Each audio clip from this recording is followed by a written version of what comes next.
আমি যদি মিম্বারে 10 বছর খুতবা দিই, আমার এই খুতবার আলোচনার মধ্যে কোনো গালি নাই, বাধা নাই, ষড়যন্ত্র নাই, জেল নাই, ফাঁসি নাই, জুলুম নাই, বোঝা যায় আল্লাহর রাসূল যে কথাগুলি আনছে, কোরআনে যে কথাগুলি যেভাবে আছে সেভাবে বলা হচ্ছে না।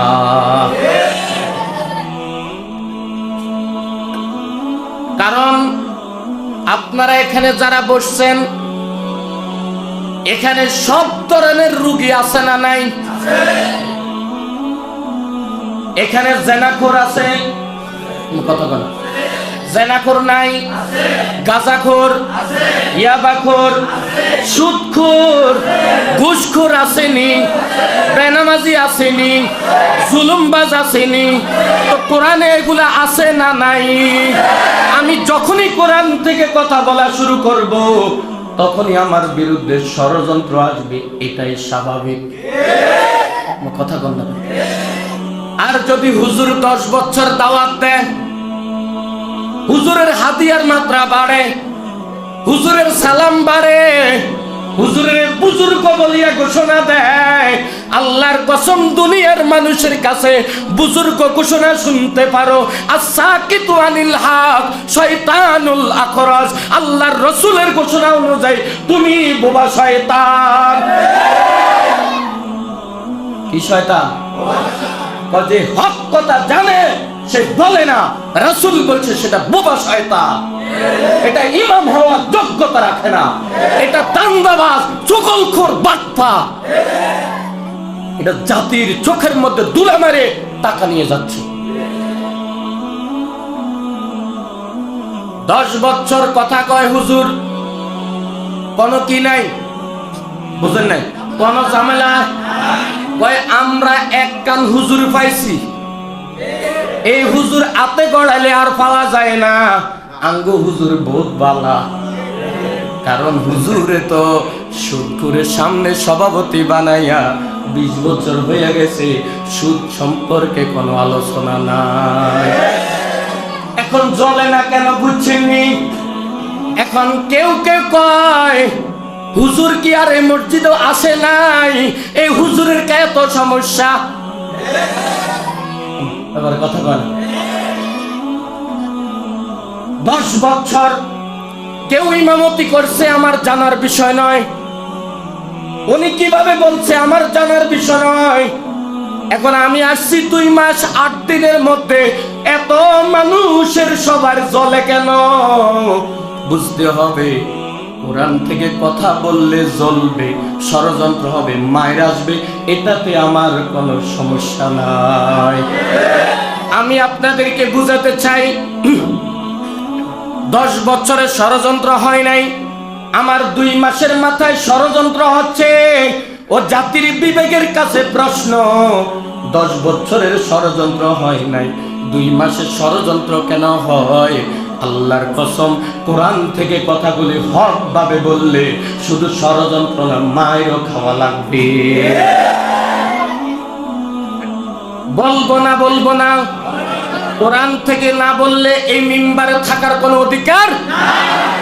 রিকশার ড্রাইভারি করে তুমি ভাত খাও, রিজিকের জিম্মাদার আমার আল্লাহ, মানুষকে ধোঁকা দেওয়ার কোনো অধিকার আমার নাই।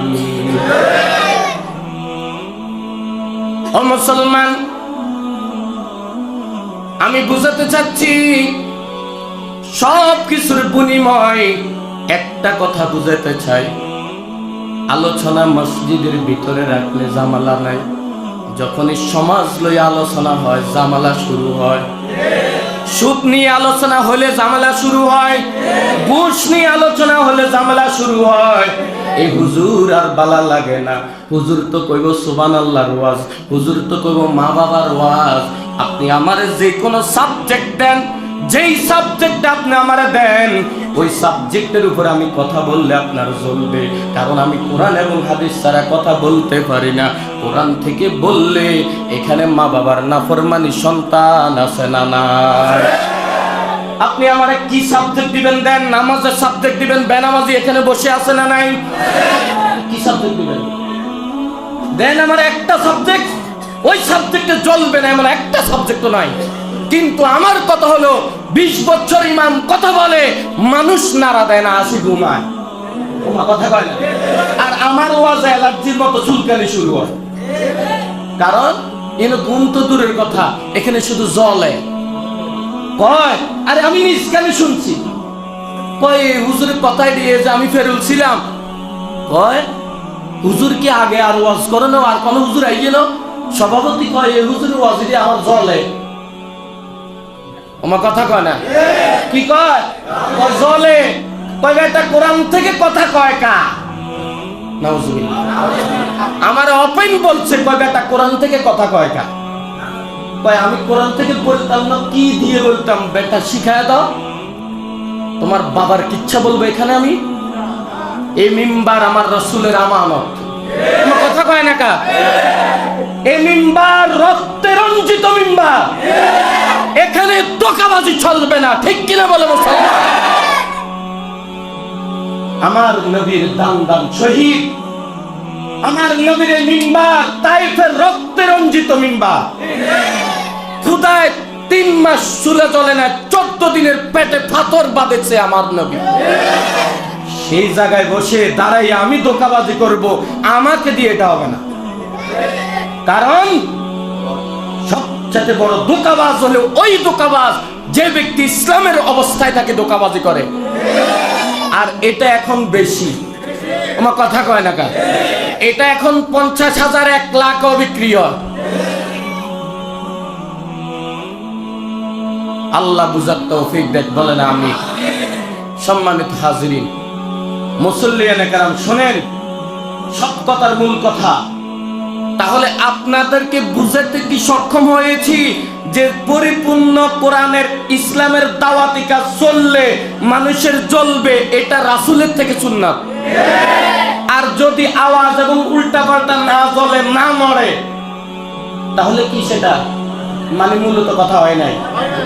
এখন আমি বুঝাতে চাই, আপনি ডাক্তারের কাছে গিয়েছেন, 3 বার একটা অভিজ্ঞ অধ্যাপক একজন ডাক্তারের অবস্থায় আপনি গেলেন, 3 বার চিকিৎসা পরিপূর্ণ শেষ হওয়ার পরে রোগীর যারা পরিমাণে 1% দিকে দিকে হয় না। সুস্থ মস্তিষ্কে যারা বিবেকবান আছেন, আপনাদের কাছ থেকে জানতে চাই, আপনি এই বিষয়ে কি বলবেন? বলেন।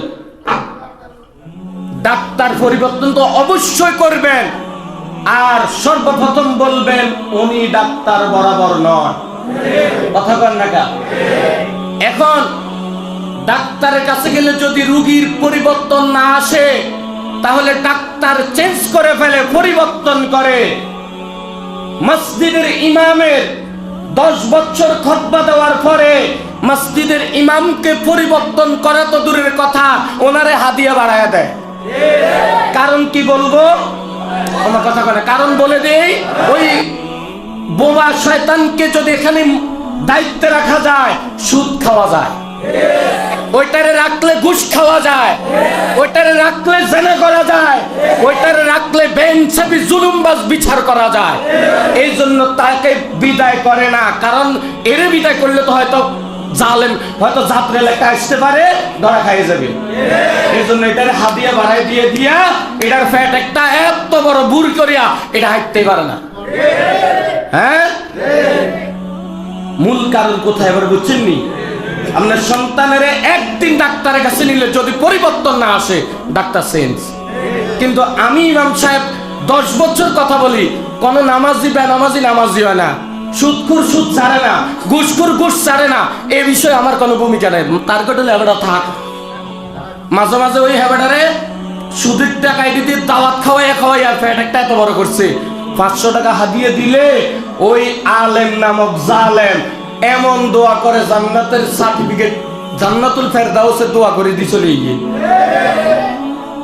আসার সময় 500 টাকা কচকুচে হাদিয়া পাইয়া হেবেটা বেটকি দেয়। আরে বেটা, যেতে বেটা তোরে খাওয়াইছে, তোর ফুজি তো ওর ফুজি তো গেছে গেছে, তুমি জালেমের ফুজিও শেষ। এই নাফাক খাইয়া 2টাই জালেমের কাতারে পৌঁছে গেছে। একবারের জন্য বলে নাই ও সুদখোর, তুমি যদি সুদ ছেড়ে না দাও তোমার বিরুদ্ধে অ্যাকশনে যাওয়া লাগবে। এটাই হক কথা, ঠিক কিনা বলে?